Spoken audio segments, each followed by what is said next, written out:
Hello, and welcome to Check It Out with Rich. I did a review on the Wavlink AX3000, which you can see up above me here, and I didn't do a real world setting. So we went camping this weekend, and I wanted to hook it up to the Starlink and see how well it worked.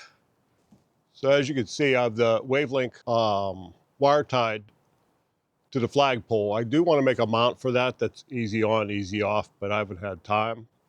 And then my wire comes down, runs into my front storage bay, and is hooked up to the Starlink router.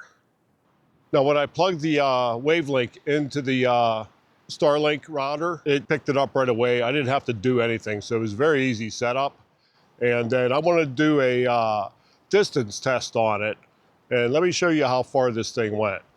Okay, as you can see, there's a bunch of trees, bunch of campers, and let me get on the other side of these trees here. And I'll zoom in when I edit this video, but way down there, there's a lodge. And I was able to pick up pretty good Wi-Fi down there. And that's probably, from here, that's probably about 300 yards.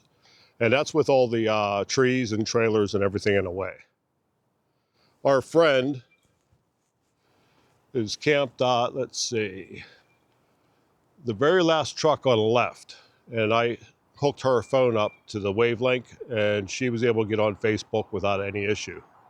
Now, we're in Potter County, Pennsylvania, and there is no cell service whatsoever here. You're lucky sometimes to get a radio station, let alone anything else. I think the AX3000 pairs pretty good with the Starlink.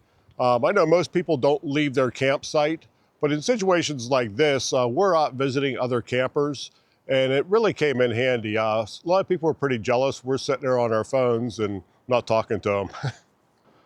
Okay, so at the end of this video, I will link my review on the AX3000, and thanks for checking it out. We'll see you all next time. Bye.